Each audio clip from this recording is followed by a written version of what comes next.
Hey guys, Rob from Georgia here with you, aka VHS82 apostrophe, with episode number 23 of my X-Files run to the very end of season 1, which we are really nearly just as about here, as close as you can humanly be without actually being there. It is episode 23. There are only 24 episodes in season 1.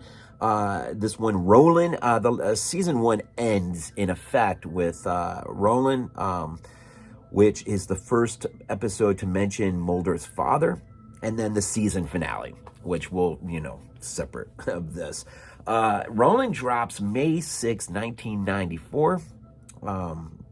It's funny, the next one will be May 13th, and then if you remember the old days with TV, you would have to wait throughout the summer months into the fall season to pick up the new season, and so a lot of times they would leave you off, of course, with a season finale cliffhanger of sorts, and then leave you with that. And back early enough, of course, we didn't have the convenience or the luxury of internet and that sort of conversational stuff going on in terms of what can we expect, blah, blah, blah, blah. You literally just had to go on with life. And unless you were like a really super nerd of something, maybe you and your buddies would talk about it on occasion, but really it was go on with life. And then come the fall, as teasers started to pop up on TV, you started getting jacked up and ready, and boom, you're into the new season. And that's just how it went. Today is just a different time for both cinema and TV, right? So anyways, Roland. Director David Nutter is back again. Written by someone different this time. I believe 2 episodes by Chris Ruppenthal. He's known for some of the newer Outer Limits, I think. But he did 2 X-Files, this one and then 7.3. And this is an interesting little, to be the second to the last. It's not a Monster of the Week episode, really, unless you consider Roland to be a monster, which he's not. If anything, the spirit of Arthur Grable, and this kind of reminded me of, what's that? What's that movie? Enigma by Lucio Fulci. Kind of reminded me, I had thoughts of that when I was watching Roland. Basically, Arthur Gable is a scientist, works on jet propulsion technology, and they are on the cusp of creating new technology that is just going to blow people's minds, right? Well, he suffers a terrible car accident, and I'm not sure exactly I don't think there was anything sinister about it. It was just a terrible car accident.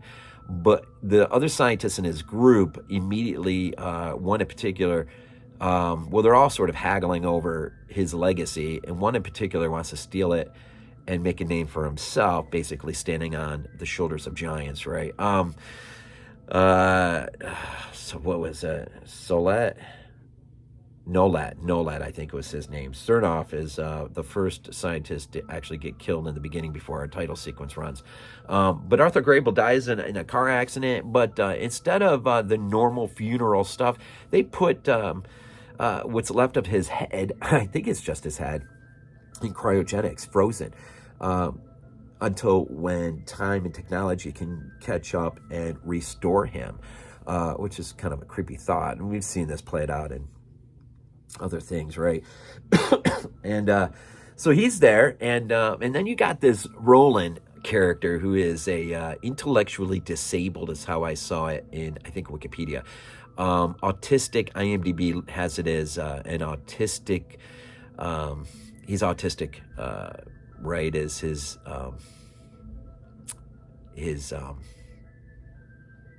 disablement. And yet extremely fluid, seemingly, in high propulsion mechanics, mathematics, numbers. And so these people, the scientists, Roland seems to be against what everyone thinks about him. He seemingly has the capacity to start not only knocking off these scientists, but eventually you get the idea that he's picking up the work where Arthur Grable's had left off. And it becomes sort of apparent throughout the episode that perhaps maybe it's Arthur Grable's that is controlling Roland from the cryogenic facility or his where he's sort of entombed, for the lack of a better word. And it is, of course, Mulder and Scully. Mulder, who sort of puts the pieces together. When they start visiting Roland at his care home, he starts to pick up on this idea that there's something to Roland, but it's not Roland himself. There's something else going on. And slowly but surely, of course, our sleuths, our FBI agents, heroes, will start to put together a picture that seems to paint one of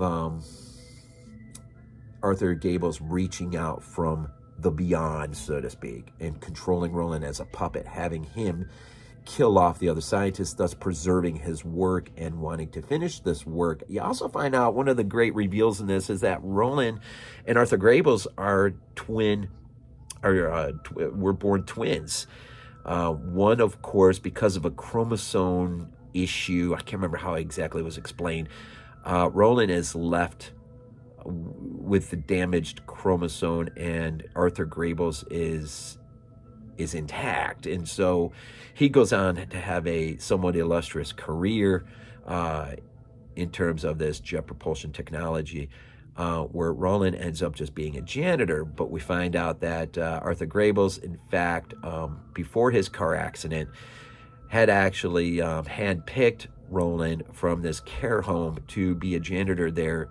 I think maybe, it's funny now that I think about it, and I don't think it's explicitly stated or mentioned in the show, but it seems perhaps that Arthur Gables wasn't trusting his peers anymore. And so Roland was sort of an insurance against the misdeeds of one or two of his peers, one in particular. But the opening scene, man, one of the side, they're bickering and fighting about something, and two of them leave, and they leave the other one there. He's working late into the night, and Roland is there doing his janitorial work.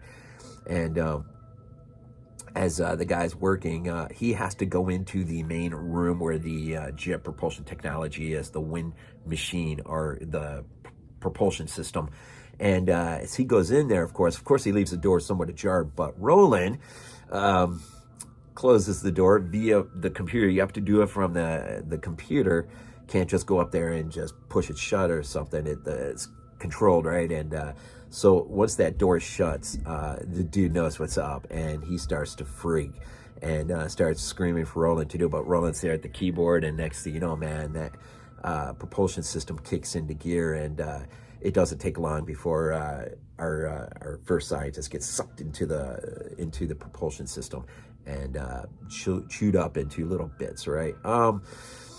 And so, I mean, aside from the fact that something like that would absolutely destroy the mechanism, there's no talk of things being replaced or damaged or whatever, but you assume it was, and having created quite the mess, of course, you can imagine.